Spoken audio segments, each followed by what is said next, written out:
नमस्कार दोस्तों, स्वागत है आप सभी लोगों का। तो आज हमने जो पढ़ने वाले हैं ऐसी थ्योरी के अंदर आरएलसी सर्किट पढ़ा था पिछली क्लास के अंदर। प्योर रेजिस्टिव सर्किट क्या होगा, प्योर इंडक्टिव कैसा होगा और प्योर कैपेसिटिव कैसा होगा। उसके बाद उन्होंने जो एक टॉपिक और पढ़ लिया था आरएल सीरीज पढ़ा था। आज हमने बात करेंगे आरसी समांतर से स्टार्ट करेंगे। और क्लास अगर आपको अच्छी लग रही है तो वीडियो को शेयर करने में कोई कमी ना कीजिए, ठीक है। देखो आज हमने पढ़ेंगे आरसी, पहले पढ़ेंगे आरसी सीरीज, ठीक है। तो आरसी सीरीज से स्टार्ट करेंगे। तो आर और सी यानी कि अपने पास रेजिस्टिव मतलब रेजिस्टेंस और अगर अपने पास कैपेसिटर, इन दोनों को अगर अपने सीरीज में जोड़ेंगे तो सर्किट जो होगा वो किस तरीके से बिहेव करेगा उसके बारे में हमने देखेंगे। आरसी सीरीज सर्किट, इसका मतलब अपने पास एक तो रेजिस्टेंस होगा और एक कैपेसिटेंस होगा, कैपेसिटर होगा। इन दोनों को अपने काम क्या करेंगे, सीरीज के अंदर जोड़ेंगे। और यहाँ उन्होंने दे दी इसको सप्लाई, ठीक है। करना कुछ नहीं है, जो मैंने आपको पिछली क्लास के अंदर आपको बताया था वही सारा सिस्टम वही चलेगा। जहाँ मैंने लेगिंग लिखा था वहाँ लीडिंग आएगा, जहाँ मैंने एक्सल लिखा था वहाँ एक्सी आएगा। तो ये मान लेते उन्होंने वोल्टेज दे दी और ये रेजिस्टेंस हो गया और ये अपने पास कैपेसिटर हो गया। तो यहाँ जो रेजिस्टेंस पर जो वोल्टेज होगी वो वी आर लेंगे और कैपेसिटर पर होगी उसको वी सी लिखेंगे।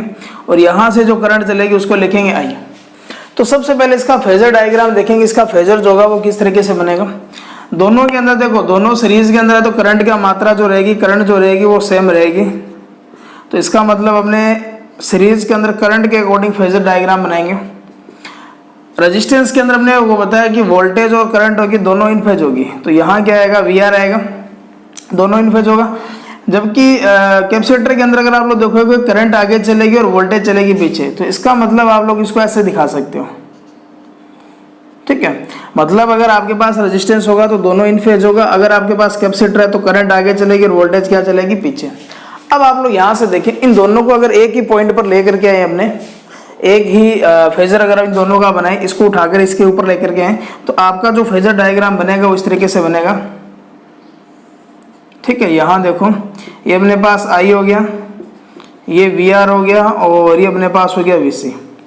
इन दोनों की वजह से जो टोटल वोल्टेज होगी वो वी होगी। इसको मैं इस लाइन पर दिखा रहा हूँ और इस वोल्टेज को आप लोग इधर भी दिखा सकते हो, जैसे मैंने कल आपको बताया था। तो यहाँ मैं क्या दिखा सकता हूँ, अभी ये अपने पास वोल्टेज, ये अपने पास करंट है, ये वोल्टेज है। इन दोनों के बीच का जो फेज डिफरेंस होगा उसको अपने क्या लिखेंगे, फाई से लिखेंगे। अब वापस देखिए, ये जो अपने पास ट्राइंगल बनेगा, त्रिभुज बनेगा, ओ ए बी लिख लेते हैं इसको, ठीक है। तो इस ओ ए बी से आप लोग देखो क्या क्या चीज निकाल सकते हो। यहाँ से आप लोग जो निकालेंगे वो टोटल वोल्टेज निकालेंगे कि ये जो होगा ये पूरा अगर आप लोग देखें इस त्रिभुज के अंदर तो कोण के सामने वाली भुजा लंब होगी, ये अपना कर्ण होगा, ये क्या होगा, आधार होगा।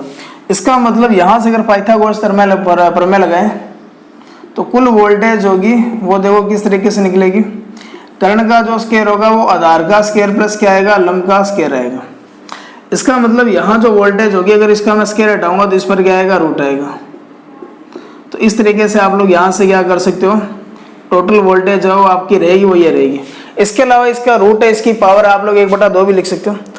अगर अपने को निकालना है टोटल प्रतिरोध, ठीक है, कुल अवरोध यानी कि कुल प्रतिबाधा निकालनी है, यानी कि टोटल क्या निकालना है, अवरोध निकालना है, यानी कि आपको किसकी गणना करनी है, जड़ की, ठीक है। तो जड़ आपको पता है कि यहाँ आप लोग x लिख सकते, यहाँ r लिख सकते हो, यहाँ x लिख सकते हो और यहाँ z लिख सकते हो। इसके अलावा इस फार्मूले के अंदर भी आप लोग यूज कर सकते हो कि इस समय जो टोटल वोल्टेज होगी वो I इंटू क्या होगा, z होगा। रेजिस्टेंस पर जो वोल्टेज होगी वो I इंटू r होगा। और जो अपने पास कैपेसिटर पर होगी इसको वी सी लिखना पड़ेगा, कैपेसिटर है तो, ठीक है। तो कैपेसिटर पर जो वोल्टेज होगी उसको I x c लिखेंगे। अब आपको पता है कि इन दोनों के अंदर कॉमन जो चीज होगी वो आई होगी और आई का स्क्वायर बाहर आएगा। तो आई का जब स्क्वायर बाहर आएगा तो टोटल आई आएगा यहाँ से। तो अंदर क्या बचेगा, आर का स्क्वायर प्लस एक्स सी का स्क्वायर। यहाँ से यहाँ ये कैंसिल होगा तो जेड बराबर आपके पास जो मिलेगा वो आर स्क्वायर प्लस क्या मिलेगा, एक्स सी का स्क्वायर मिलेगा। तो ये बात आपको मैंने कल भी बताया था कि अगर आपके पास क्या है, इंडक्टर की जगह कैपेसिटर है तो आप लोग यहाँ वी सी लिखेंगे और यहाँ एक्स सी आएगा। अब जो सारी चीजें जो वैल्यू थी वो सारी चेंज हो जाएगी। देखो क्या क्या चीजें चेंज होगी। अगर आपको यहाँ टोटल करंट निकालनी है, यानी कि ये करंट का मान निकालना है, तो यहाँ से आपको काम क्या करना पड़ेगा, पहले टोटल आपको क्या निकालना पड़ेगा, जड़ निकालना पड़ेगा। तो कुल धारा अगर आपसे पूछा जाए, कुल धारा करंट जो होगी I बराबर जो होगा वो V अपॉन में क्या लेना पड़ेगा, Z। क्योंकि यहाँ टोटल वोल्टेज लेंगे और यहाँ टोटल अवरोध लेंगे। और Z का मान कैसे निकालेंगे आप लोग, इस तरीके से निकालेंगे। फिर अगली बात आती है कलांतर की, ठीक है। कलांतर का मान तो देखो, कलांतर का मान तो कल जो बताया था वो सेम ही रहेगा, न तो 0 होगा न 90 होगा, क्योंकि आपके पास न तो प्योर रेजिस्टिव है, नहीं आपके पास प्योर इंडक्टिव या प्योर कैपेसिटिव है। तो इसका मतलब ये 0 और 90 के बीच में क्या रहेगा, 0 से 90 डिग्री के क्या होगा, बीच में होगा। इसका मतलब यहां से अगर आप लोग पावर फैक्टर देखें तो कोस फाई का जो मान होगा, कोस फाई का जो मान होगा वो 0 और 1 के बीच में होगा, 0 और 1 के बीच में होगा। अब यहाँ लैगिंग लिखें या लीडिंग लिखें, ये भी एक थोड़ा सा होता है। देखो ये आपके पास मेन वोल्टेज है और ये मेन करंट है, तो वोल्टेज आपकी यहाँ पीछे चल रही है, इस तरीके से देख सकते हो, वोल्टेज पीछे चल रही है और करंट क्या चल रही है, आगे चल रही है। तो इसका मतलब क्या होगा कि इसका जो पावर फैक्टर होगा वो क्या होगा, लीडिंग। और ये मैंने आपको जब पावर फैक्टर बढ़ाया था उस समय मैंने आपको बताया भी था कि आर सी आपका चाहे सीरीज हो चाहे समांतर हो, आपका पावर फैक्टर हमेशा जो आएगा वो आएगा लीडिंग। तो यहाँ इसका क्या आएगा, 0 से 1 के बीच में होगा और क्या होगा, लीडिंग होगा, ठीक है। तो ये बात आप लोग क्या करेंगे, यहाँ से याद रखें। इसके अलावा एक चीज और देखें, रेजिस्टेंस पर जो वोल्टेज है और ये मेन वोल्टेज है, इसको डायग्राम आप लोग देखें, ये मेन वोल्टेज है, ये रेजिस्टेंस की वोल्टेज है। तो मेन वोल्टेज से जो रेजिस्टेंस पर जो वोल्टेज होगी वो चलेगी लीड, यानी कि वी आर जो होगा वो वी से क्या करती है, लीड करती है, ठीक है। ये आपको यहाँ से याद रखना। दूसरी बात देखो, वी सी जो होगी यानी कि कैपेसिटर पर जो वोल्टेज होगी वो रेजिस्टेंस की वोल्टेज से क्या चलेगी, 90 डिग्री बैक चलती है, यानी कि वी आर जो होगा वो वी सी से कितने डिग्री आगे होगा, वो 90 डिग्री क्या होगा, लीड करेगा। आप लोग ये भी बोल सकते हो कि ये जो वी सी जो होगा ये वी आर से क्या चलेगा, 90 डिग्री लैग चलेगा, ये भी आप लोग ऐसे बोल सकते हो। दूसरी चीज देखो, ये जो सप्लाई वोल्टेज होगी वो कैपेसिटर की वोल्टेज से क्या रहेगी, सप्लाई वोल्टेज होगी वो कैपेसिटर की वोल्टेज से क्या चलेगी, वो चलेगी लीड। तो यानी कि यहां से क्या याद रखना है, सप्लाई वोल्टेज यानी कि वी जो होगा वो वी सी से क्या चलेगा, ठीक है, लीड होगा। तो इसका मतलब उल्टा भी देखें तो आप लोग ये हो सकते हो। दूसरी बात क्या याद रखो, ये देखो ये जो फाई का जो एंगल बन रहा है वो वी और वी आर से बन रहा है। तो अगर आपसे पूछे कि अगर कलांतर फाई है, अगर कलांतर क्या फाई है, तो उस समय ये जो वी आर जो होगा मतलब रेजिस्टेंस पर जो वोल्टेज होगी वो सप्लाई वोल्टेज कितने डिग्री आगे चलेगी, तो कितने डिग्री आगे होगी, वी से फाई एंगल क्या होगी, लीड होगी, ठीक है। और वी आर वी सी से कितने डिग्री आगे चलेगा, ये वी आर है, ये वी सी कितने डिग्री आगे चल रहा है, पूरा 90 डिग्री बनेगा। अब आपको ये पता होना चाहिए कि अगर ये फाई है तो इतना इतना एंगल होगा, क्योंकि पूरा जो एंगल होगा वो इस तरीके से, ये पूरा 90 डिग्री होगा, ये फाई होगा, तो ये 90 माइनस क्या बचेगा, फाई। तो ये आपको यहाँ से याद रखना है, ये बचेगा 90 माइनस फाई। और कल की जो क्लास है उसके अंदर भी आप लोग ये नोट कर सकते हो। तो वी जो होगा, ये वी जो होगा ये वी सी से कितने डिग्री आगे चलेगा, 90 माइनस क्या चलेगा, 5 डिग्री क्या चलेगा, लीड करते हैं, ठीक है। तो यहाँ से आपको ये बातें क्या करनी है, याद रखनी है। तो इसके अंदर आपको क्या क्या चीज़ याद रखनी है, टोटल वोल्टेज क्या होगी, टोटल अवरोध क्या होगा, कुल धारा क्या होगी। अब आप लोग देखें यहाँ से, अगर आपको रेजिस्टेंस पर वोल्टेज चाहिए, वी आर चाहिए, तो आई इंटू क्या करेंगे, आर करेंगे। इसके अलावा अगर आपको वी सी चाहिए तो आई इंटू क्या करेंगे, एक्स सी करेंगे।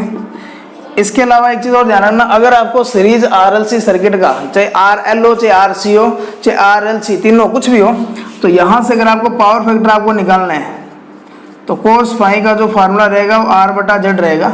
एक चीज याद रखें। दूसरा देखो, ये पूरा समकोण त्रिभुज है, ये आपका क्या रहेगा, आधार रहेगा, ये कर्ण रहेगा। तो आप लोग एक फार्मूला और भी यूज कर सकते हो, कोस फाई जो होगा वो आधार बटा कर्ण होगा। तो आप लोग यहाँ से देखेंगे कि जो रेजिस्टेंस पर जो वोल्टेज है और जो टोटल जो वोल्टेज है, इन दोनों के अनुपात से भी आप लोग काम क्या कर सकते हो, यहाँ से पावर फैक्टर जो वो बना सकते हो। इसके अलावा इस सर्किट के अंदर अगर आपको निकालनी है ट्रू पावर तो वी आई कोस फाई का मान यूज करेंगे। ये इसको अपने क्या कर सकते हो, आई स्क्वायर आप लोग क्या कर सकते हो, आर से कर सकते हो। अगर आपको इसी सर्किट के अंदर पूछ रहे रिएक्टिव पावर की तो वी आई साइन फाई से कर सकते हो, या आई स्क्वायर एक्स सी से कर सकते हो। और इसी फार्मूले के अंदर अगर आपको पेरेंट पावर पूछे तो वी आई से कर सकते हो, या आई स्क्वायर जेड का फार्मूला भी आप लोग क्या कर सकते हो, लगाकर आंसर निकाल सकते हो। तो ये जितने भी मैंने आपको बातें बताई है, आर एल जो आर सी जो सीरीज सर्किट जो होगा, ये सारी की सारी बातें आर एल के अंदर भी थी और आर सी के अंदर भी है। जब अपने आर एल और आर सी पढ़ेंगे समांतर क्रम के अंदर, तब ये थोड़ा सा मैटर जो होगा वो थोड़ा सा चेंज हो जाएगा। वहाँ बस कुछ नहीं होगा, थोड़ा सा ये वो करंट वोल्टेज की जगह करंट आएगा और ये बाकी सिस्टम तो लगभग सेम होगा। ये पावर फैक्टर जो होगा ये फार्मूला चेंज हो जाएगा यहाँ से, ठीक है। अब अपने इसी जो टॉपिक जो दिया है इसी टॉपिक पर एक न्यूमेरिकल करेंगे कि इस टॉपिक पर आपको न्यूमेरिकल अगर दिया हो तो आपको कौन कौन से मान पूछे जा सकते हैं।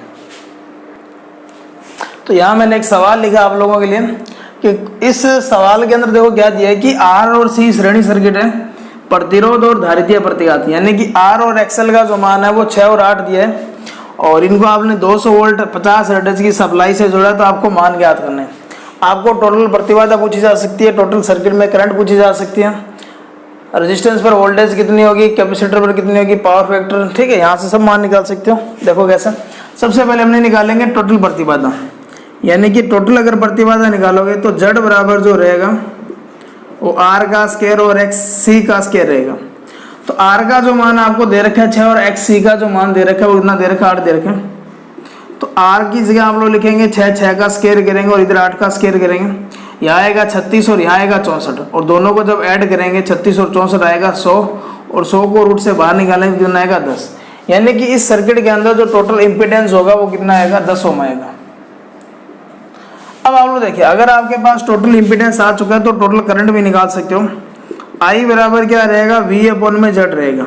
यहाँ आप लोग ये गलती मत कर देना कि V बटा में R लगा के या V बटा में XC लगा के, तो गलत हो जाएगा आंसर।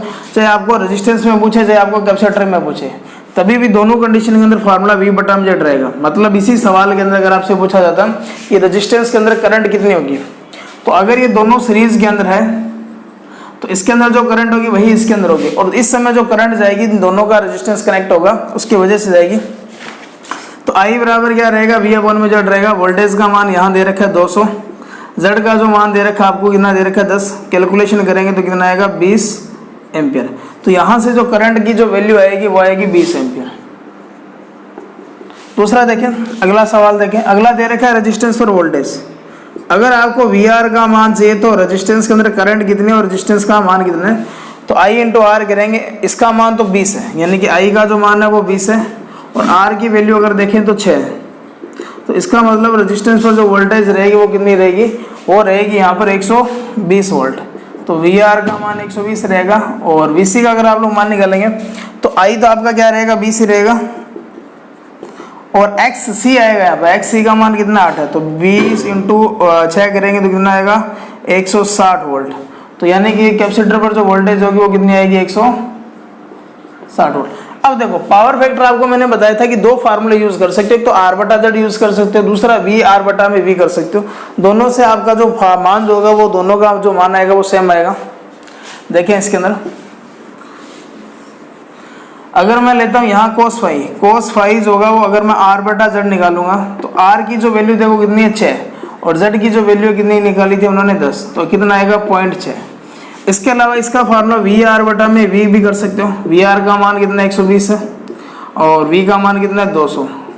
अब आप लोग इसको 2 से करें डिवाइडेशन तो 6 बटा में कितना आएगा 10, तो भी कितनी आएगी वैल्यू 0.6। तो यहाँ पावर फैक्टर जो रहेगा वो कितना रहेगा 0.6 रहेगा। अब आपको ट्रू पावर अगर निकालनी है, चाहे आपको रिएक्टिव पावर निकालनी है चाहे अपरेंट पावर, तो इसके मैंने फार्मूले आपको कल भी बताए थे। I स्क्वायर R करेंगे ट्रू पावर के लिए, I का मान देखो कितना है 20, तो 20 का स्क्वायर करेंगे इंटू कर देंगे R और R की जो वैल्यू कितनी है 6, तो 20 का स्क्वायर करेंगे तो कितना आएगा 400 को 6 से अगर मैं गुणा करूँगा तो आपके पास आएगा 2400 वाट और या 2.4 किलोवाट। इसको अगर मैं किलो में चेंज करूंगा तो मैं किससे डिवाइडेशन करूंगा 1000 से करूंगा, ये बात आप लोग यहाँ से याद रखना। फिर अगर मैं रिएक्टिव पावर निकालना चाहता हूँ तो I स्क्वायर XC करना पड़ेगा। I का स्क्वायर करेंगे तो वापस 400 आएगा, XC का मान कितना 8, तो 8 चौका 32 यानी कि 3200 VAR और या 3.2 kVAR। ऐसा सवाल इस बार आपको DMRC में दिया गया था 19 से 20 तारीख की शिफ्ट में। देखें अगर मेरे को निकालना है अपरेंट पावर तो आप लोग VI सीधा ले सकते हो, VI से करोगे तो भी मान वही आएगा, या आप लोग काम क्या करेंगे I स्क्वायर Z से भी कर सकते हो। I का स्क्वायर करेंगे 400 और Z की जो वैल्यू आएगी वो कितनी आएगी यहाँ से, वो आएगी 10, तो यानी कि आपका कितना आएगा 4000 कितना आएगा V आएगा और इसको किलो में चेंज करना है तो 4 VA, ठीक है 4 kVA। तो इस तरीके से आप लोग किसी भी वैल्यू का मान आप लोग क्या कर सकते हो, आसानी से क्या कर सकते हो, निकाल सकते हो। अब अपने जो पढ़ेंगे L और C सीरीज सर्किट, यानी कि अगर आपके पास इंडक्टर और कैपेसिटर अगर वो दोनों सीरीज में हो तो सर्किट कैसे काम करेगा।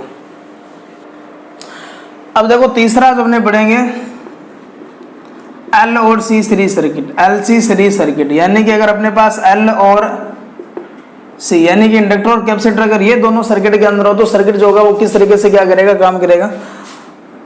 तो यहाँ अपने इंडक्टर जोड़ देते हैं और ये जोड़ देते हैं कैपेसिटर, और ये इसको ऐसी सप्लाई जोड़ दी यहाँ पर। देखो इस पर जो वोल्टेज होगी उसको VL लिखेंगे, इस पर जो वोल्टेज होगी उसको क्या लिखेंगे, VC लिखेंगे, और यहाँ जो वोल्टेज होगी वो C होगी। अब इन दोनों का फेजर डायग्राम बनाएंगे। देखो फेजर से अपने को सारी चीजें पता चल जाएगी यहाँ से। अगर मैं काम क्या करूंगा, दोनों के अंदर देखेंगे तो दोनों के अंदर करंट की जो वैल्यू होगी या करंट की जो मान जो होगा वो दोनों में सेम चलेगा। रेजिस्टेंस देखो इंडक्टर जो होगा, इंडक्टर के अंदर वोल्टेज क्या चलेगी, आगे चलेगी। वोल्टेज अगर आगे चलेगी तो ये करंट है, तो यहाँ आप लोग क्या कर सकते हो, VL दिखा सकते हो। और कैपेसिटर की अगर हमने बात करें तो यहाँ अगर करंट है तो वोल्टेज क्या चलेगी, पीछे चलेगी। अब इन दोनों को एक ही लाइन पर अगर हमने दिखाएं तो इसको उठाकर इधर लेकर के आएंगे तो आपका जो बनेगा वो VC इस तरीके से बनेगा। इसका मतलब यहाँ से एक बात तो पता चल चुकी है कि इंडक्टर पर जो वोल्टेज होगी और कैपेसिटर पर जो वोल्टेज होगी सीरीज सर्किट के अंदर एक दूसरे का क्या करेंगे, विरोध करेंगे। ऐसा ही होगा, सीरीज सर्किट के अंदर एक दूसरे का क्या करेगी, विरोध करेगी। अब यहाँ से जो कंडीशनें बनेगी वो देखो क्या बनेगी, दो कंडीशनें लेंगे अपने। पहली कंडीशन ये होगी कि XL बड़ा है XC से। अब आपको ये पता होना चाहिए कि इस पर जो वोल्टेज होगी यानी कि VL जो होगा वो I इंटू क्या होगा, XL होगा, और VC बराबर क्या होगा, I इंटू XC होगा। और सीरीज के अंदर उस पर वोल्टेज ज्यादा होगी जिसका रेजिस्टेंस क्या होगा, ज्यादा होगा।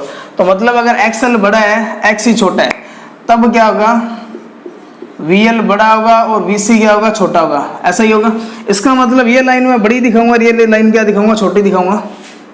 तो इस समय इसका जो फेजर बनेगा ये VL हो गया और ये I हो गया, और VC क्या दिखा दें अपने छोटे।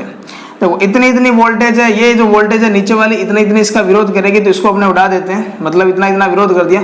अब ये नीचे वाली जो बचेगी ये VL माइनस क्या बचेगी, VC बचेगी। नीचे वाली जो वोल्टेज बचेगी वो क्या बचेगी, VL माइनस VC। इस समय आपकी जो टोटल वोल्टेज होगी V बराबर क्या रहेगा, VL माइनस क्या रहेगा, VC। अगर आपको श्रेणी RLC सर्किट है और ये कंडीशन दे दे कि XL बड़ा है और XC छोटा है तो उस समय टोटल वोल्टेज क्या होगी, तो VL माइनस क्या रहेगा, VC रहेगा। ठीक है। दूसरी बात देखो, अगर मैं यहाँ काम क्या करता हूँ, XC बड़ा ले लेता हूँ और XL छोटा ले लेता हूँ तो इस समय क्या होगा, VC यानी कि कैपेसिटर पर जो वोल्टेज होगी और इंडक्टर पर जो वोल्टेज होगी वो क्या होगी, कम होगी। अब इसका मतलब ये नीचे वाला पार्ट अपने को बड़ा दिखाना पड़ेगा, तो यहाँ अपने इसको क्या दिखाएंगे, छोटा दिखाएंगे VL को, और ये I रहेगी और ये VC। जो इतना इतना पार्ट है इतना इतना विरोध करेगा तो इसको नीचे से गायब कर देते हैं, और ये जो बचेगी VC माइनस VL। तो अगर अपने पास क्या होगा, ठीक है, अगर अपने पास क्या XC बड़ा है और XL क्या छोटा है तो उस कंडीशन के अंदर आपकी जो टोटल वोल्टेज होगी वो VC माइनस क्या करेंगे, VL करेंगे। अब यहाँ से देखो अगर आपको X का मान निकालना, Z का मान निकालना तो I इंटू क्या रहेगा, Z रहेगा। ये क्या रहेगा, ये रहेगा I इंटू XL रहेगा, और ये VC जो होगा वो क्या आएगा, I इंटू XC होगा। तो इसका मतलब Z जो होगा वो XL माइनस क्या होगा, यहाँ से XC होगा, और यहाँ अगर अपने बात करें Z का जो मान आएगा वो XC माइनस क्या आएगा, XL आएगा। तो एक चीज़ आपको ये याद रखना है। दूसरा देखो यहाँ पावर फैक्टर देखें, आपकी जो टोटल वोल्टेज है V बराबर जो टोटल वोल्टेज है वो ये है, यानी कि ये जो वोल्टेज है, ये जो इतनी इतनी वोल्टेज है टोटल वोल्टेज है, इसकी जो वैल्यू भी आपको बताई थी VL माइनस क्या VC है। इसका मतलब वोल्टेज आगे चलेगी 90 डिग्री, कब चलेगी, जब XL प्रभावी होगा। यानी कि यहाँ ध्यान रखना, कलांतर देखो, यहाँ कलांतर देखो क्या आएगा, यहाँ कलांतर आएगा 90 डिग्री, और पावर फैक्टर कितना आएगा, cos 90 का मान कितना आएगा, 0। लेकिन वोल्टेज आगे चल रही है, करंट पीछे चल रही है, तो 0 क्या होगा, लैगिंग होगा। ऐसा ही होगा। इसी तरीके से अगर इसके अंदर अगर हमने बात करें, कलांतर वापस क्या होगा, ये मेन वोल्टेज अपने पास V बराबर VC माइनस ये रहेगा, ये मेन वोल्टेज होगी, ये क्या रहेगी, मेन करंट होगी। तो यहाँ से भी कलांतर कितना आएगा, 90 डिग्री आएगा। लेकिन आपको बात क्या याद रखनी है कि पावर फैक्टर होगा वो 0 होगा, साथ में क्या होगा, लीडिंग होगा। अब यहाँ से सवाल और देखो किस तरीके से पूछे जा सकते हैं, ठीक है। और टोटल करंट का फार्मूला रहेगा यहाँ से I बराबर क्या रहेगा, V अपॉन में Z रहेगा, और यहाँ भी I बराबर V अपॉन में क्या रहेगा, Z रहेगा। अगर L और C है, अगर आपके पास L और C है तो इस समय मैंने आपको एक बात बताई थी कि आपकी जो ट्रू पावर होगी वो 0 रहेगी, और आपकी जो रिएक्टिव पावर और अप्रेंट पावर है ये दोनों क्या आएगी, बराबर आएगी, क्योंकि पावर फैक्टर यहाँ अगर देखेंगे तो वो कितना होगा, 0 होगा, और पावर फैक्टर 0 होगा तो पीटी बराबर क्या होगा, वी आई कोस फाई होगा, और कोस का मान क्या आएगा, 0 आएगा। तो यहाँ से आपका जो पीटी होगा वो 0 होगा, मतलब शुद्ध एल और सी सर्किट जो होगा, या चाहे केवल एल हो या केवल सी हो, उन दोनों कंडीशन के अंदर ट्रू पावर हमेशा क्या होगी, वो 0 होगी। अब इस पर देखो न्यूमेरिकल किस तरीके से आपसे पूछे जा सकते हैं। अभी इसरो का एग्जाम हुआ था, उसके अंदर एक क्वेश्चन पूछा गया था। उसके अंदर एक क्वेश्चन ये पूछा गया था कि उसके अंदर दे रखा था कि सीरीज आरएलसी सर्किट है और उसके अंदर, ठीक है, सीरीज एलसी सर्किट है, उसके अंदर जो एक्सल है, एक्सल का मान उन्होंने दिया था 8 ओम, यानी कि प्रेरणिकीय प्रतिघात 8 ओम दे दिया और धारितीय प्रतिघात दे दिया 6 ओम, और उसने ये पूछा था कि टोटल प्रतिबाधा क्या होगी, ठीक है। तो यहाँ से अगर आप लोग देखें तो इन दोनों का क्या होगा, डिफरेंस आएगा, हमेशा डिफरेंस आएगा, ये बात आप लोग याद रखेंगे। ये नहीं कि आप लोग 8 का स्क्वायर करें, फिर 6 का स्क्वायर करके, फिर यहाँ 64 और 36 100, फिर 10 रूट इसकी वैल्यू 10 निकालें, तो ये 10 नहीं आएगा किसी हालत में, दोनों का जोड़ भी नहीं होगा, दोनों का क्या होगा, अंतर होगा। तो यहाँ इस क्वेश्चन का राइट आंसर क्या होगा, 2। अगर आपको बोले एल सी सीरीज सर्किट है, ठीक है, उसका पावर फैक्टर क्या होगा, तो पावर फैक्टर तो 0 होगा, लेकिन अगर ये कंडीशन देते एक्सल बड़ा है तो आप लोग क्या करेंगे, लैगिंग करेंगे, अगर एक्सी बड़ा है तो ये लीडिंग करेंगे। इसके अलावा यहाँ वोल्टेज भी दे सकता है, वीएल बड़ी है तो लैगिंग आएगी, अगर वीसी बड़ी है तो ये आएगा, तो ऐसे आप लोग कर सकते हो। तो ये तो था अपने पास एल और सी सीरीज सर्किट था। अब अपने बात करेंगे R L C series circuit के बारे में बात करेंगे। अब अपने बात करेंगे आर एल सी समान सीरीज सर्किट के बारे में बात करेंगे। जब तीनों सीरीज में तब कैसा सर्किट का जो होगा वह होगा, यानी कि आर एल सी श्रेणी परिपथ, ठीक है। इसका मतलब अपने पास यहाँ अगर अपने देखेंगे तो तीनों जो होंगे, जब तीनों सीरीज में होंगे तब सर्किट जो होगा वो किस तरीके से काम करेगा। तो इससे पहले अपनों देखा था कि पहले आर जा शुद्ध रेजिस्टिव सर्किट होगा तब सर्किट कैसे काम करेगा, शुद्ध इंडक्टिव होगा तब कैसे काम करेगा, शुद्ध कैपेसिटिव होगा, फिर एल और सी अपनों दोनों जोड़ के देखे, फिर एल आर और सी जोड़ा, फिर अपने एल और सी जोड़ा। अब अपने तीनों को जोड़ के देखें फिर सर्किट का व्यवहार जो होगा वो कैसे होगा। तो यहाँ अपने पास क्या है, ये रेजिस्टेंस हो गया और ये इंडक्टर हो गया यहाँ पर, और ये क्या हो गया, कैपेसिटर हो गया, ठीक है। इस तरीके से यहाँ उन्होंने सप्लाई दे दी, तो ये जो होगा ये आर होगा, ये एल होगा, और ये क्या होगा, सी होगा, और इस पर जो वोल्टेज होगी वो वी आर होगी, इस पर वी एल होगा, और इस पर क्या होगा, वी सी होगा। तो सबसे पहला जो अपना काम रहेगा यहाँ, सबसे पहला एक ही काम रहेगा, फेजर बनाएंगे अपने। अगर अपने फेजर सही बना लिया तो अपने जितने भी जो वैल्यू है वो सारी सारी सही अपने बता सकते हैं। तो इन दोनों तीनों का बनाएंगे, आर के अंदर क्या होगा, एल के अंदर क्या होगा, सी के अंदर क्या होगा। तीनों के अंदर देखो करंट जो होगी वो सीरीज के अंदर क्या रहेगी, सेम रहेगी। तो आप लोग ऐसे दिखा सकते हो। अब रेजिस्टेंस के अंदर करंट और वोल्टेज क्या चलेगी, इन पे चलेगी। इंडक्टर के अंदर क्या होगा, वोल्टेज आगे चलेगी, और कैपेसिटर के अंदर क्या चलेगी, वोल्टेज पीछे चलेगी। अब इन तीनों का एक साथ अगर आप लोग ग्राफ बनाते हो या फेजर बनाते हो तो फेजर देखो किस तरीके से बनेगा तीनों का।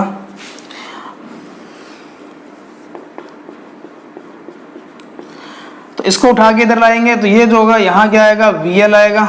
इसको उठा के इधर लेकर के आएंगे तो नीचे क्या दिखाना पड़ेगा अपने को, यहाँ अपने नीचे दिखाएंगे, इसको दिखाएंगे V और C। अब अपने पास वापस क्या होगा, यहाँ तीन कंडीशनें बनेगी, यहाँ तीन कंडीशनें बनेगी, L और C। L और C या तो L बड़ा होगा, XL बड़ा होगा, या XC बड़ा होगा, या दोनों क्या होंगे, बराबर होंगे। ये जो तीसरी जो मैं आपको कंडीशन बताऊंगा ये इस कंडीशन LC वाले सर्किट में भी काम करेगी, जो पीछे मैंने नहीं बताई थी। LC जो सर्किट था उसके अंदर भी ये तीसरी कंडीशन क्या करेगी, काम करेगी। अब देखें, इसको समझें। सबसे पहली कंडीशन देखें कि पहली कंडीशन तो ये होगी, वापस XL बड़ा है और XC छोटा है। उस कंडीशन के अंदर क्या होगा कि VL बड़ा होगा और VC क्या होगा, छोटा होगा, यही होगा। अब इसका जो फेजर डायग्राम बनेगा देखो कैसे बनेगा। इसका मैं फेजर डायग्राम देखो, VL आपको बड़ा दिखाना पड़ेगा और यहाँ जो रहेगा वो I और VR रहेगा, और यहाँ अपने क्या दिखाएंगे, VC दिखाएंगे, ऐसा होगा। अब देखो ये VC जो होगा इतना इतना इसका क्या करेगी, विरोध करेगी, तो इसको अपने यहाँ से क्या कर देते हैं, गायब कर देते हैं, और ये जो बचेगा ये VL माइनस क्या बचेगा, VC बचेगा। अब देखो पिछले वाले सर्किट के अंदर आपके पास रेजिस्टेंस नहीं था, तब आपने जो टोटल वोल्टेज निकाली थी वो VL माइनस VC थी, लेकिन इस बार आपके पास जो सप्लाई वोल्टेज है वो इस पर क्या है, इन दोनों का अंतर क्या है उसके अकॉर्डिंग चलेगी। तो इस तरीके से मैं यहाँ दिखाऊंगा टोटल वोल्टेज, ये VL माइनस VC, इसको यहाँ है, इसको आप लोग यहाँ भी दिखा सकते हो, तो VL माइनस VC यहाँ भी दिखा सकते हो। और ये मेन वोल्टेज है, मेन करंट है, इन दोनों के बीच का जो अंतर होगा उसको बोलेंगे कलांतर, यानी कि जिसको अपने क्या दिखाएंगे, फाई से दिखाएंगे। अब आप लोग यहाँ से अगर देखें तो आप लोग देखेंगे तो यहां से आपको क्या पता चल रहा है, देखो ये आधार है, ये लंब है, ये कर्ण है। तो वापस पाइथागोरस प्रमेय लगाते हैं। तो जो टोटल जो वोल्टेज होगी इसके अंदर, कुल वोल्टेज था, देखो क्या आएगी कि कर्ण का स्क्वायर बराबर क्या होगा, आधार का स्क्वायर प्लस लंब का स्क्वायर। और लंब पर अगर वोल्टेज देखेंगे तो VL माइनस क्या होगा, VC होगा। और यहां से अगर मैं स्क्वायर हटाता हूं तो इस पूरे पर क्या आएगा, रूट आएगा। इसका मतलब सीरीज RLC सर्किट होगा। अगर आपको टोटल वोल्टेज पूछ रहे हैं तो जो L और C पर जो वोल्टेज इन दोनों का अंतर करके वर्ग करेंगे और R पर जो वोल्टेज इसका वर्ग करके जोड़ के रूट लेंगे। इसी तरीके से अगर आप लोग Z का मान निकाल के देखेंगे तो आपकी जो वैल्यू आएगी वो R का स्क्वायर प्लस XL माइनस क्या आएगा, XC का स्क्वायर आएगा। इसी तरीके से अगर पावर फैक्टर देखें, ये वोल्टेज है, ये क्या करंट है, तो वोल्टेज आगे चल रही है, करंट पीछे चल रही है। इस कंडीशन के अंदर एक्सल अगर बड़ा है तो आपका जो पावर फैक्टर आएगा यहाँ से वो आएगा 0 और 1 के बीच में होगा। एक तो बात याद रखोगे। दूसरी क्या याद रखोगे, वोल्टेज आगे चल रही है, करंट पीछे चल रही है। वोल्टेज आगे, करंट पीछे, तो क्या आएगा आपका लैगिंग। और कलांतर की अगर हमने बात करें तो कलांतर वापस 0 डिग्री और 90 डिग्री की क्या होगा, बीच में होगा। ठीक है, यहाँ से आपको याद रखना। इसके अलावा इस सर्किट का अगर पावर फैक्टर आप लोग निकालते हो तो पावर फैक्टर देखो क्या निकलेगा, cos फाई बराबर, एक तो आपको याद रखना R बटा में Z। दूसरा देखो ये आपकी आधार है, ये क्या कर्ण है, तो आधार बटा कर्ण करेंगे तो VR बटा में क्या रहेगा, V रहेगा यहाँ से। इसके अलावा जो मैंने आपको 3 पावर बताई थी, PT, PR और P, वो उसका फॉर्मूला वापस वैसा ही रहेगा जैसा आपने पीछे पढ़ा था। दूसरी बात क्या याद रखेंगे यहाँ से, I बराबर अगर पूछे तो V अपॉन में क्या रहेगा, Z रहेगा। तो ये आपको पहली कंडीशन होगी जितनी भी मैंने आपको बताई है। यहाँ से जो इंपॉर्टेंट बातें हैं, 2 तो ये फार्मूला इंपॉर्टेंट है, तीसरा जो रहेगा वो कि RLC सीरीज सर्किट है, अगर एक्सल बड़ा हो तो परिपथ का पावर फैक्टर क्या होगा, तो यहाँ लैगिंग होगा। और सर्किट का अगर व्यवहार अगर पूछा जाए, ठीक है, तो वो क्या होगा, इंडक्टिव होगा इस समय। ठीक है, तो इंडक्टिव होगा यहाँ पे। अब एक सवाल बताता हूँ, ऐसा DMRC की परीक्षा में 2017 में पूछा गया था। उसमें यह पूछा गया था कि किसी परिपथ का पावर फैक्टर 0.85 क्या है, लैगिंग है। अब लेग था या अग्रगामी था, ये पूरा याद नहीं है। अब यहाँ से ये पूछा गया था कि इसका व्यवहार कैसा होगा, परिपथ क्या होगा, 4 ऑप्शन लिख देता हूँ मैं। शुद्ध प्रतिरोधी होगा, ठीक है, फिर अगर आपको दे निम्न प्रेरणिक यानी कि लो इंडक्टिव, और उच्च क्या होगा, धारितीय होगा। ठीक है, फिर अगर आपको दे दिया यहाँ पे उच्च प्रेरणिक, निम्न क्या होगा, धारितीय होगा। और यहाँ अगर आपको दे दे चौथा ऑप्शन शुद्ध क्या होगा, प्रेरणिक होगा।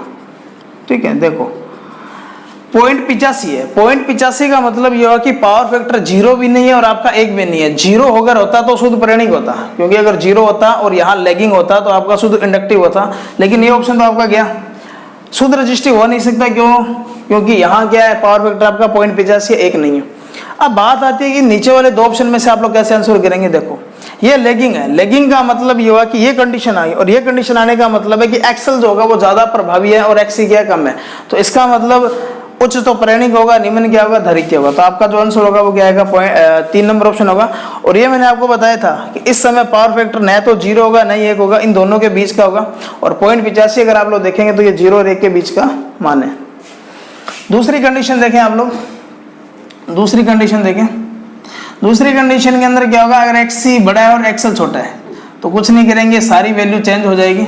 अब देखो अगर VC बड़ा होगा तो ये बड़ा दिखाना पड़ेगा और ऊपर वाला छोटा दिखाना पड़ेगा अपने को। तो यहां मैं काम क्या करूंगा, इसको VL को छोटा दिखाएंगे और I और VR होगा, और VC जो होगा इसको अपने क्या करेंगे, बड़ा दिखाएंगे। ठीक है, VC को क्या दिखाना पड़ा पड़े। अब ये जो इतनी वोल्टेज इसका विरोध करेगी तो इसको हमने माइनस कर देते हैं, और यहाँ जो बचेगी VC माइनस VL बचेगा, और ये अपनी टोटल वोल्टेज होगी। इस वोल्टेज को आप लोग यहाँ भी दिखा सकते हो इस तरीके से। तो ये आपका आएगा VC माइनस VL। इसका मतलब वापस अगर आप लोग देखें तो ये आपका क्या आएगा, रेजिस्टेंस आएगा, ये आपका टोटल वोल्टेज हो गया, ये इन दोनों का वोल्टेज हो गया, अंतर हो गया। तो इस बार क्या होगा, total voltage VC minus VL होगा या XC माइनस XL होगा। अब देखो ये वोल्ट करंट है, देखो करंट जो है वो आपकी ये मेन करंट ये रही और मेन वोल्टेज ये रही। तो मेन करंट आगे चल रही है, वोल्टेज पीछे चल रही है। इसका मतलब पावर फैक्टर 0 तो 1 के बीच में होगा, लेकिन साथ में क्या होगा, लीडिंग होगा। कलांतर 0 से 90 डिग्री के बीच में होगा। ये मान वैसे आएगा, ये मान वैसे आएगा, लेकिन इस समय सर्किट का जो व्यवहार जो होगा वो कैसे होगा, वो थोड़ा सा ध्यान से देना। इस समय जो परिपथ का जो व्यवहार होगा वो कैपेसिटिव होगा, लेकिन प्योर कैपेसिटिव नहीं बोल सकते, क्योंकि प्योर कैपेसिटिव तभी बोलोगे जब ये पावर फैक्टर क्या होगा अपना 0 होगा। तो ये बात आप लोग यहाँ से याद रखेंगे, पावर फैक्टर 0 होगा और साथ में क्या होगा, लीडिंग होगा, तब आप लोग क्या बोलेंगे, प्योर कैपेसिटिव। लेकिन अगर आपको सर्किट दे दिया कि 0.85 या 0.80 लीड है, अगर आपको दे दे शुद्ध प्रतिरोधी है, शुद्ध आपको बोल दे धारितीय है, ठीक है, शुद्ध आपको बोल दे या सीधा बोल दे प्रेरणिक है, और या बोल दे आपको धारितीय है, तो इस समय आप लोग शुद्ध नहीं कर पाओगे, क्योंकि शुद्ध अगर करोगे तो आपका जो पावर फैक्टर जो होगा वो कितना आएगा, 0 आएगा। लेकिन इस समय आप लोग एक ऑप्शन कर सकते हो कि धारितीय होगा, या तीसरा ऑप्शन क्या बनेगा, उच्च धारितीय होगा, निम्न क्या होगा, प्रेरणिक होगा। तो ये अपनी दूसरी कंडीशन रहेगी। यहाँ से तीसरी कंडीशन अगर अपने देखेंगे तो तीसरी के अंदर क्या होगा, इन दोनों की वैल्यू क्या कर देंगे, बराबर कर देंगे, ठीक है, यानी कि XL और XC दोनों बराबर हो गए, तो VL VC दोनों बराबर हो जाएंगे। यहाँ से अगर VL और VC दोनों बराबर हो गए, इसका मतलब VL जितनी है लंबाई की, उतना ही मेरे को क्या दिखाना पड़ेगा, VC। और अब आपको ये पता है कि ये दोनों एक दूसरे के एंटी चल रही है, और ये भी आपको याद रखना है कि RLC सर्किट जो होगा उसके अंदर जो VL होगा वो रेजिस्टेंस पर जो वोल्टेज है उससे तो क्या चलेगा, अग्रगामी, और VC जो होगा ये VR से क्या चलेगा, पश्चगामी। जो मैंने आपको L और C के अंदर बताया था, RL के अंदर बताया था, RC के अंदर था, उसी तरीके से आप लोग यहाँ भी बता सकते हो। अब देखो इसके अंदर देखो VC बराबर क्या है, VL है, तो इस समय देखो क्या होगा, ये दोनों एक दूसरे का क्या करेंगे, विरोध करेंगे, तो ये पूरी क्या होगी, यहाँ लाइन कैंसिल होगी। अब समय आपके पास जो बचेगा I बराबर क्या बचेगा, I और VR बचेगा, इसका मतलब ये दोनों वैल्यू बराबर होगी, तो इसको आप लोग यहाँ से क्या कर सकते हो, गायब कर सकते हो, और रूट पर स्केयर लगा तो इसकी स्केयर हटा के इसको रूट से बाहर निकाल सकते हो। इसी तरीके से ये दोनों वैल्यू बराबर होगी, तो R का स्केयर बचेगा रूट के अंदर, इसकी स्केयर हटाएंगे तो इस पर ये बचेगा। अब देखो इन दोनों, ये वोल्टेज है, यानी कि टोटल जो वोल्टेज है VR के बराबर, इसको इसकी जगह में क्या लिख सकता हूँ, I और क्या लिख सकता हूँ, V लिख सकता हूँ। इसका मतलब यहाँ से देखें, इस समय जो परिपथ जो होगा इन दोनों के अंदर धारा और जो वोल्टेज होगी दोनों क्या चलेगी, इन फेज चलेगी, तो इसका मतलब इसके अंदर जो कलांतर जो होगा, ठीक है, कलांतर जो होगा, पहली बात तो आपको याद रखनी है कि टोटल जो वोल्टेज होगी वो रेजिस्टेंस पर वोल्टेज के बराबर होगी, टोटल जो प्रतिबाधा होगी वो रेजिस्टेंस के बराबर होगा। फिर ध्यान रखना यहाँ से जो कलांतर जो होगा, फाइन जो होगा वो कितना आएगा, 0 डिग्री, पावर फैक्टर जो होगा वो कितना आएगा, cos 0 का मान कितना आएगा। इसके अलावा जो करंट की जो वैल्यू निकालोगे, I बराबर क्या निकालेंगे, V अपॉन में क्या निकालेंगे, R निकालेंगे। इस समय ध्यान रखना सर्किट का जो व्यवहार होगा प्योर क्या होगा, रजिस्टिव होगा, यानी कि सर्किट जो चलेगा वो किस तरीके से चलेगा,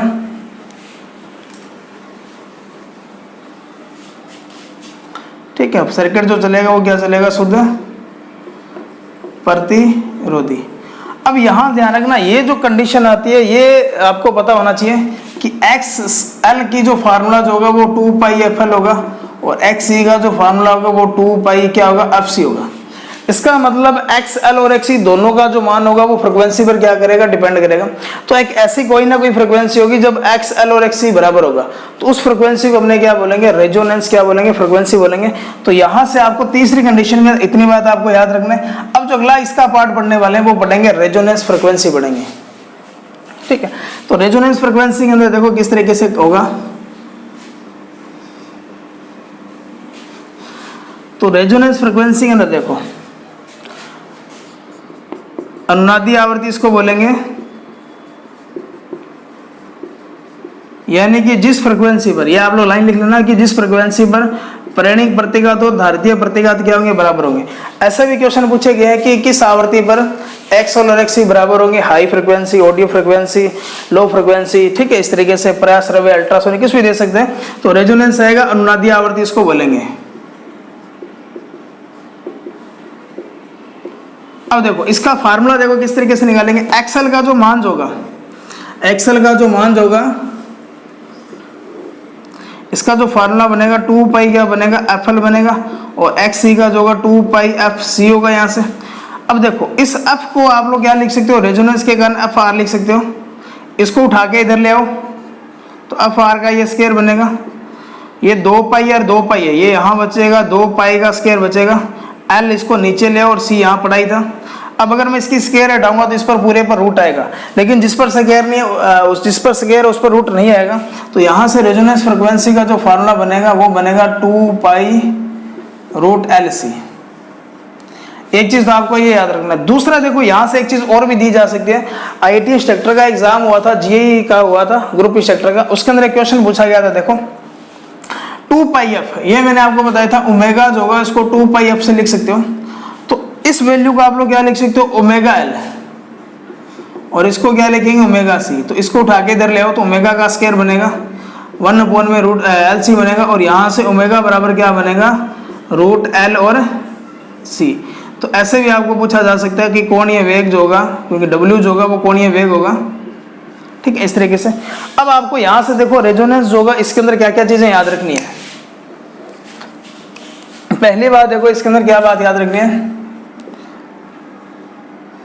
सीरीज रेजोनेंस की विशेषताएं बता रहा हूं मैं आपको। पहली बात आपको याद रखना है कि सीरीज रेजोनेंस होगा, रेजोनेंस के ऊपर XL और XC दोनों क्या होगा, बराबर होगा, यानी कि XL और XC बराबर होगा। दूसरी कंडीशन क्या याद रखनी है, XL और XC बराबर होगा तो इसका मतलब जो आपका जो इंडक्टिव सर्किट जो होगा या रिएक्टिव जो होगा वो सारा का सारा जीरो होगा, यानी कि रिएक्टेंस जो होगा वो क्या होगा, शून्य। रिएक्टेंस क्या होगा, शून्य। क्यों होगा, क्योंकि X बराबर जो होगा वो XL माइनस XC होगा। अगर ये दोनों मान बराबर है तो टोटल X बराबर क्या होगा, जीरो होगा। तो ये भी आपको याद रखना है कि टोटल जो रिएक्टेंस होगा उस समय क्या होगा, जीरो होगा नाथ पर। तीसरी बात क्या याद रखेंगे, कलांतर जो होगा फाई जो होगा वो कितना आएगा, 0 डिग्री।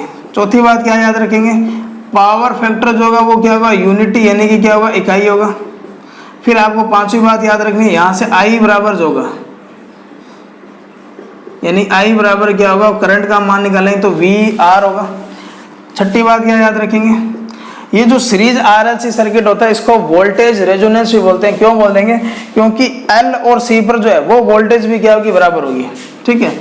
VL बराबर क्या होगा, VC होगा, और तब सप्लाई वोल्टेज होगी वो रेजिस्टेंस पर वोल्टेज के बराबर होगी, और इस समय इसको क्या बोलते हैं, वोल्टेज अनुनाद भी बोलेंगे, वोल्टेज रेजोनेंस। अगर आपसे पूछा जाए कि वोल्टेज रेजोनेंस होगा वो किसको कहा जाता है, तो वो कहेंगे सीरीज रेजोनेंस सर्किट को। VL VC बराबर होगा तो V बराबर VR होगा, ये भी पढ़ा था। इसके बाद देखें,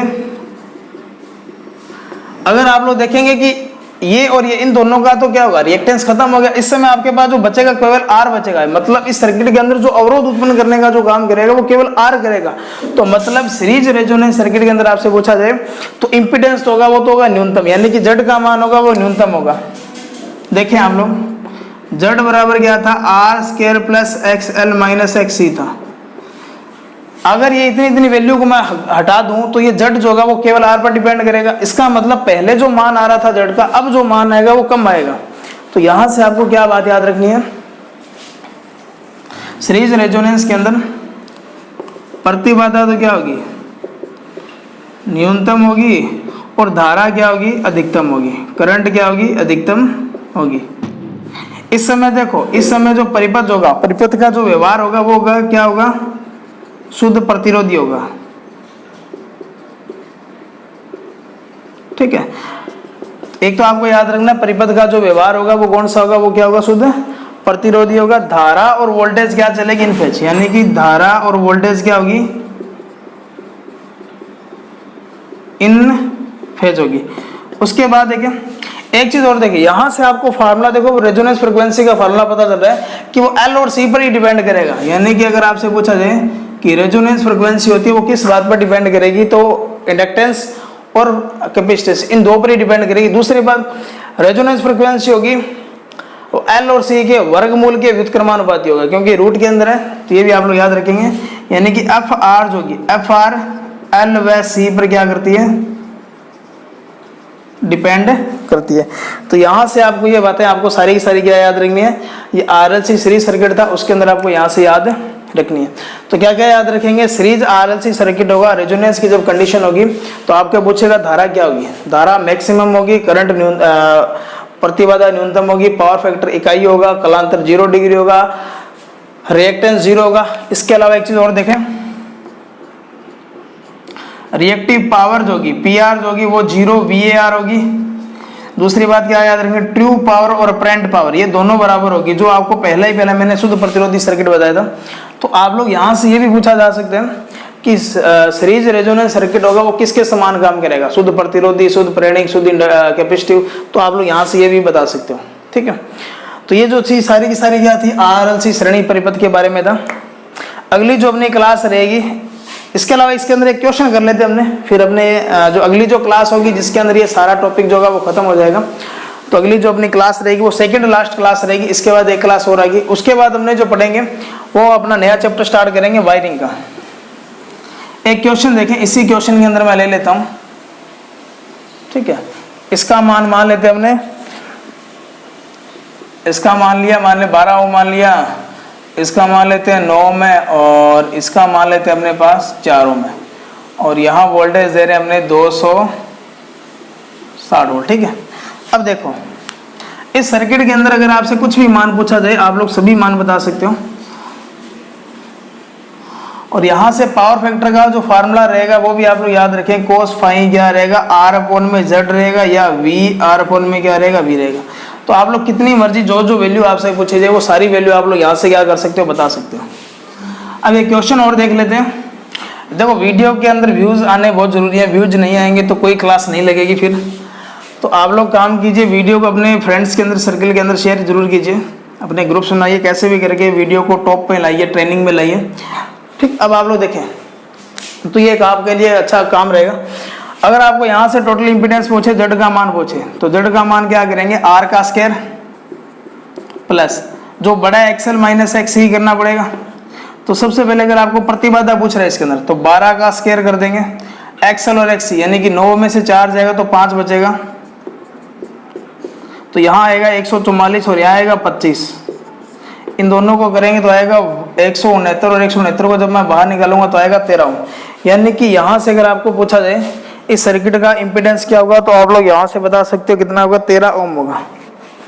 फिर अगर आपको यहाँ से करंट पूछा, I बराबर पूछे, तो V अपॉन में क्या करेंगे, R करेंगे। वोल्टेज का मान कितना है यहाँ पर 260 दे रखा है, R नहीं करेंगे Z करेंगे, सॉरी। और Z का मान कितना निकाला अपनों ने 13, तो इसको कैलकुलेशन करेंगे तो 20 एम्पीयर ऐसे आएगा। उसके बाद देखें, उसके बाद अगर आपको पूछे पावर फैक्टर, तो कोस फाइन होगा वो क्या होगा, R अपॉन में Z होगा। R की जो वैल्यू है वो 12 है, Z की जो वैल्यू है वो 13 है, तो 12/13 इसका आंसर होगा। ये इसको कैलकुलेट कर लीजिए, और इसका क्या होगा, राइट आंसर होगा। उसके बाद पूछे रेजिस्टेंस पर वोल्टेज कितनी है, तो I इंटू क्या करेंगे, R करेंगे। रेजिस्टेंस पर वोल्टेज कितनी होगी, तो I का मान 20 लेंगे, और इस पर जो वोल्टेज है रेजिस्टेंस है वो कितना है, 12। तो इसको जब कैलकुलेशन करेंगे तो 240 आएगा।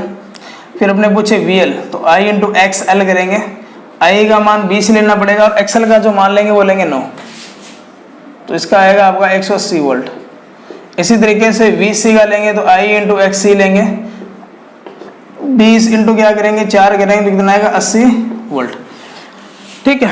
तो अब आप लोग ये दिमाग में मत लाइए कि यहाँ 260 थी जबकि अकेला 240 हो गया, 180, ऐसे इसको काउंट नहीं करिए। ये यहाँ जो लेंगे वो अपने लेंगे, वो वेक्टर योग लेंगे। तो इस समय आपको ध्यान रखना, वेक्टर योग कब लिया जाता है, जब दो राशियों के बीच में कोई ना कोई क्या हो, एंगल हो।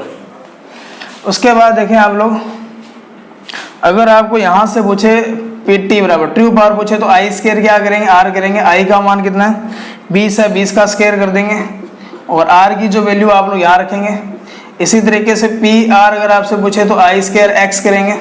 I का मान कितना है, 20 है, और टोटल जो X है, टोटल लेंगे, ध्यान रखना 9 में से अगर 4 जाएगा, 9 में से अगर 4 जाएगा तो 5 बचेगा, तो यहाँ 5 से मल्टीप्लाई करना पड़ेगा। इसी तरीके से अगर मैं अपरेंट पावर निकालता हूँ तो I स्क्वायर क्या करना पड़ेगा, Z 20 का स्क्वायर इंटू क्या करेंगे, 13।